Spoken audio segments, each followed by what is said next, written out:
Bonjour les élèves, c'est Madame Pit-Pit. Je suis dans mon petit bureau à Montréal, puis là, je trouve ça bizarre de vous parler comme ça. Ça fait longtemps qu'on s'est pas vu.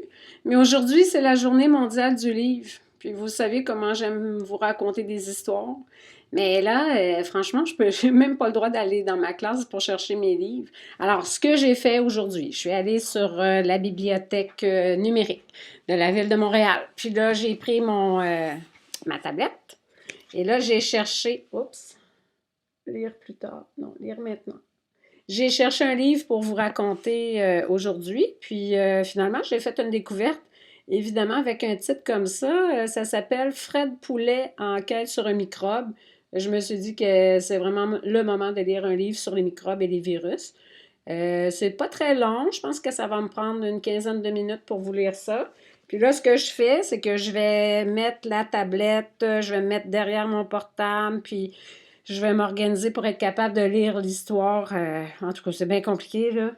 C'est la première fois que je fais ça. Évidemment, s'il y avait plus d'outils ici à la maison, je pourrais m'organiser mieux, mais là, j'essaie vraiment de ne pas sortir, puis j'ai rien d'autre pour filmer que mon ordi puis ma tablette. Alors voilà, je vous présente ça. J'espère que vous allez aimer l'histoire.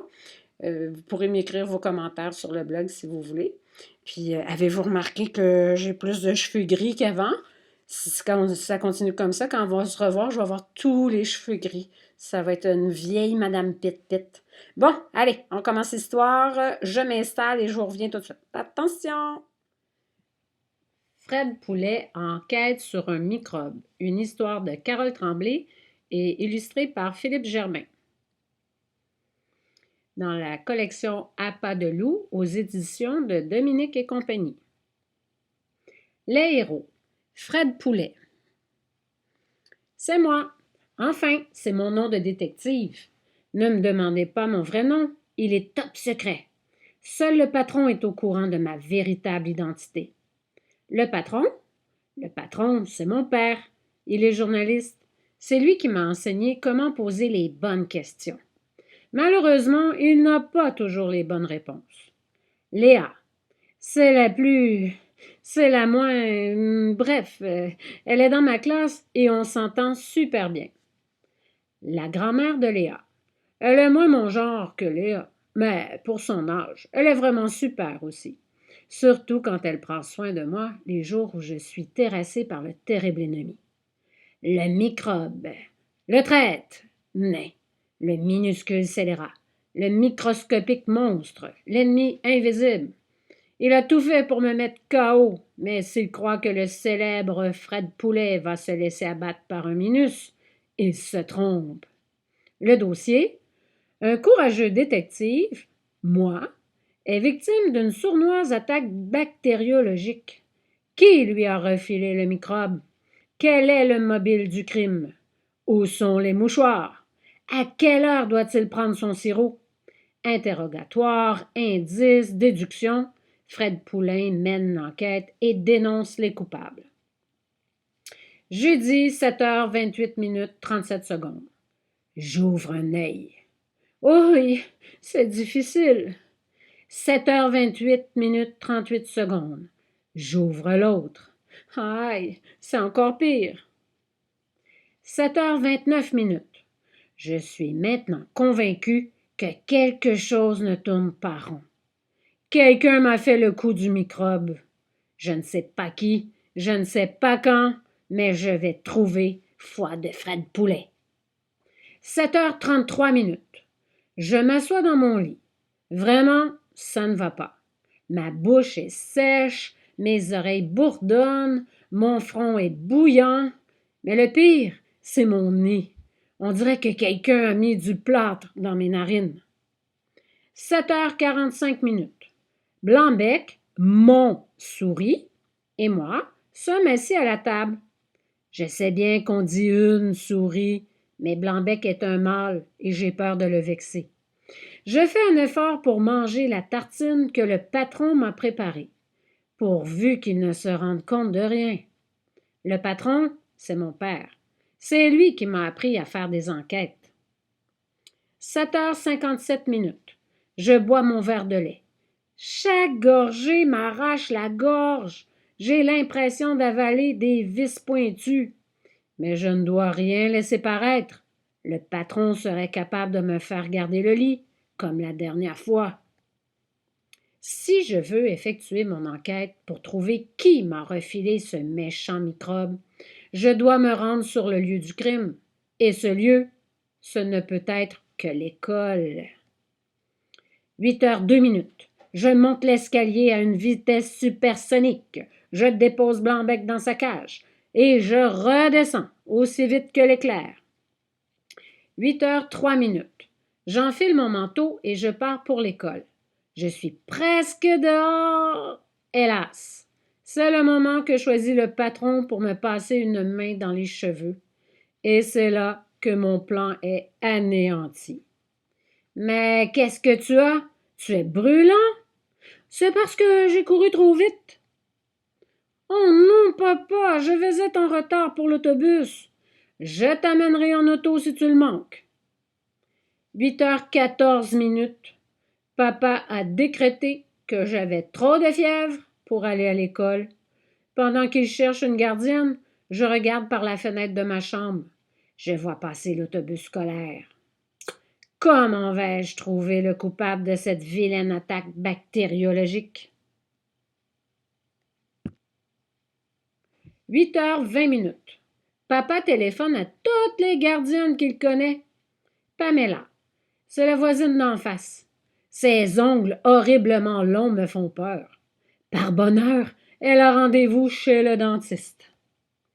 Josée, elle s'occupait de moi quand j'étais petit. Elle garde déjà 2 bébés qui ont la varicelle. Non merci. Roger, le menuisier mal chaussé. Il est toujours en sandales, hiver comme été. Pas de chance, il est en vacances au Mexique et papa trouve que c'est trop loin pour qu'il m'y conduise. 9h01. J'essaie de convaincre papa que je peux rester tout seul. Votre fils peut rester tout seul à la maison, signé la directrice. Ma proposition est refusée. 9h08. J'apprends de source sûre que le patron abandonne les recherches d'une gardienne. 9h10. Papa téléphone finalement au journal pour annoncer qu'il va travailler à la maison. Après tout, il peut faire des entrevues par téléphone et envoyer son texte par courriel. 9h16. Papa monte à ma chambre pour m'annoncer qu'il va rester avec moi. Comme si je ne le savais pas déjà. Sur un plateau, il m'apporte les 3/4 du contenu de la pharmacie. Du sirop contre la toux, de l'aspirine, des gouttes pour le nez, une grosse boîte de mouchoirs, des pastilles pour la gorge, un tube de dentifrice. Papa est parfois distrait. 9h22. Après m'avoir forcé à absorber toutes ces substances toxiques, il descend à son bureau. Je me retrouve seule avec Blanc-Bec. Je saute aussitôt du lit et je commence mon enquête.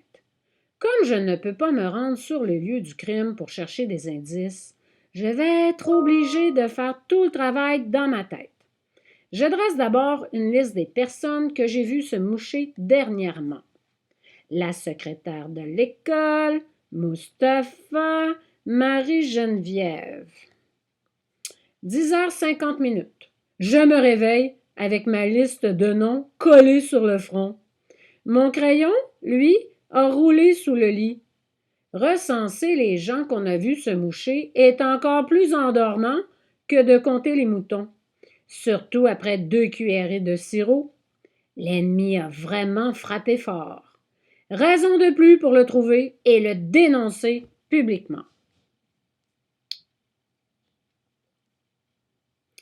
11h02. Je poursuis mon enquête. Peut-être que j'aurai plus de chance en repérant les absents. Lundi, Mehdi n'était pas là. Il est revenu mardi. Mardi, c'est Stéphanie qui était absente. Mercredi, on n'a pas vu Marie-Jeanne de la journée. On peut donc en conclure que Mehdi a donné le virus à Stéphanie, qui l'a refilé à Marie-Jeanne. Est-ce Marie-Jeanne qui m'aurait contaminé? Je ne lui ai pas parlé de la journée et son pupitre est à l'autre bout de la classe. Non, cette piste n'est pas la bonne. Tentons une autre hypothèse. 12h24. Le patron se rappelle que l'heure du dîner existe. Il me propose d'aller à l'épicerie avec lui, vu qu'il n'a rien prévu pour midi. 12h57. Mon père réussit à me faire mettre un nombre incroyable de vêtements, sous prétexte qu'il ne faut pas que j'attrape froid.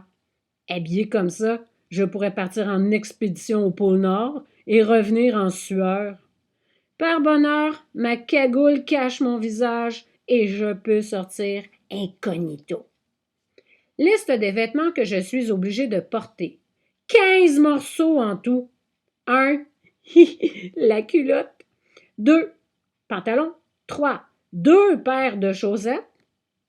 4. T-shirt. 5. Chemise. 6. Chandail. 7. Salopettes de neige. 8. Mitaines. 9. Écharpes. 10. Cagoules. 11 manteaux. Ouf! 13h16. On arrive à l'épicerie. Et j'ai le choc de ma vie.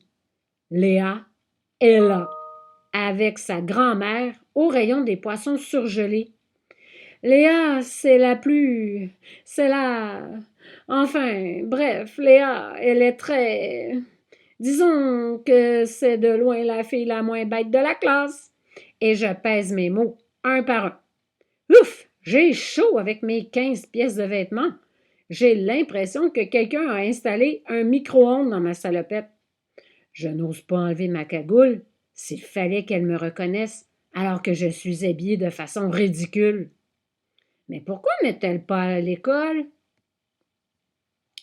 13h17. Je change d'allée à la vitesse grand V et je me plonge dans la contemplation des pâtes. Spaghetti, macaroni, fusilli, lasagne, tortellini, penne, j'apprends leurs noms par cœur. 13h19. Léa et sa grand-mère apparaissent au coin de l'allée avec leur panier. Et savez-vous ce que fait Léa? Elle se mouche. Elle l'a, elle aussi. Elle a donc été victime, tout comme moi, du méchant donneur de virus. Nous devons découvrir le coupable et le punir. Quand les gens vont-ils apprendre à mettre la main devant leur bouche quand ils toussent? 13h19, 3 secondes. Mon père me donne un coup de coude et lance. « Hey, Nicolas, ce n'est pas une fille de ta classe là-bas? » Bon, ça y est, vous savez mon nom. Léa me regarde. « Nicolas? » demande-t-elle étonnée. « C'est toi? » Le patron retire ma cagoule. Je me retrouve les cheveux dressés sur la tête, le visage aussi rouge qu'un piment rouge, le nez qui coule, le front humide et l'air stupide par-dessus tout ça. 13h20. Je jure intérieurement de ne plus jamais parler à mon père jusqu'à la fin de mes jours.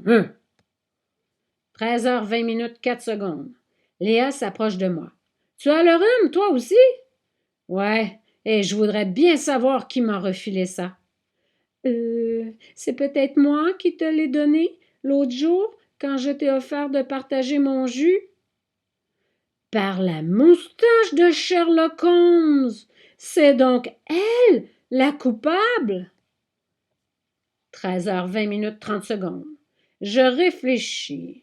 Si Léa est coupable, je suis son complice, car j'ai accepté, de mon plein gré, de partager son jus. Je sais bien que ce n'est pas une idée de génie de boire avec la paille de quelqu'un d'autre, mais quand c'est Léa, on dirait que ce n'est pas pareil. 13h22. Pendant que Léa et moi nous parlons microbes, mon père et sa grand-mère font connaissance. La grand-mère de Léa offre à mon père de me garder le reste de l'après-midi, le temps qu'il aille au journal, terminer son travail. De toute façon, vu qu'on est malades tous les deux, on ne risque plus de se passer le virus. 13h23, j'embrasse mon père au rayon des pâtes, tellement je suis content. 14h12. Je suis chez Léa. Dans sa chambre, il y a un ordinateur et juste dessous, il y a une cage. Elle s'appelle Blanche, sa souris. Dans son cas, on peut dire une souris, parce que c'est une femelle. Léa et moi, on s'est mouchés ensemble tout l'après-midi. C'était vraiment extra d'avoir le rhume avec elle. On dirait que même le sirop était moins mauvais. Vendredi, 7h28. Je suis réveillée par un drôle de bruit. Ça me prend du temps à l'identifier. Au début, je pense que c'est une trompette. Finalement, je comprends que c'est mon père qui se mouche. J'ai presque honte. Embrasser son père comme je l'ai fait hier. Ce n'est vraiment pas une bonne idée quand on a le rhume. Il faudra que je reste à la maison pour m'en occuper. J'espère que Léa sera encore malade et que sa grand-mère me demandera de la garder. À moins que sa grand-mère aussi ne soit contaminée. Bah, tant pis, je la garderai, elle aussi. Fin de la première enquête. As-tu des dons de détective? C'est ce qu'on va voir. Essaie de répondre aux questions suivantes. 1. Fred Poulet a le nez tellement bouché qu'il a l'impression que quelqu'un a mis A. Du plâtre dans ses narines. B. De la colle dans ses narines. C. Du beurre d'arachide dans ses narines. Question 2. Pourquoi Pamela, la voisine d'en face, ne peut-elle pas garder Fred? A. Elle est allergique aux enfants. B. Elle est partie au Mexique. C. Elle a rendez-vous chez le dentiste. Question 3. Dans quel rayon de l'épicerie Fred rencontre-t-il Léa? A. Le rayon des poissons surgelés. B. Le rayon des dentiers. C. Le rayon des pâtes. Question 4. Comment s'appelle la souris de Léa? A. Sourisette. B. Blanche-Neige. C. Minou. Tu peux vérifier tes réponses en consultant le site internet des éditions Dominique et compagnie à www.dominiqueetcompagnie.com/à pas de loup. À cette adresse, tu trouveras aussi des informations sur les autres titres de la série, des renseignements sur l'auteur et l'illustrateur et plein d'autres choses intéressantes. Tu as aimé cette histoire? Tu as envie de découvrir toutes les enquêtes de Fred Poulet? Voici les autres titres de cette série. Fred Poulet enquête sur sa boîte à lunch. Fred Poulet enquête sur une chaussette. Fred Poulet enquête sur la mystérieuse madame. Fred Poulet enquête sur une sale affaire. C'est terminé! Phew! Finalement, c'était pas si pire que ça. Peut-être qu'il y avait des petits reflets dans l'image. Bon, ben le but, c'était de pouvoir vous lire une histoire aujourd'hui, puis de souligner un petit peu la journée mondiale du livre. J'espère que vous en profitez pour lire ce que vous trouvez à la maison. Peut-être que vous pouvez en emprunter virtuellement comme moi. Sinon, ben on se dit à la prochaine. On ne sait pas c'est quand, mais on sait que on doit respecter ce que le gouvernement nous dit, puis s'organiser pour ne pas être malade. Continuez de visiter le blog. Je continue à mettre des petites activités. Peut-être que aussi vous avez des suggestions pour moi. Pensez-y. Envoyez-moi des choses. Je m'ennuie de vous. Prenez soin de vous. Puis on se voit bientôt, j'espère. Bye!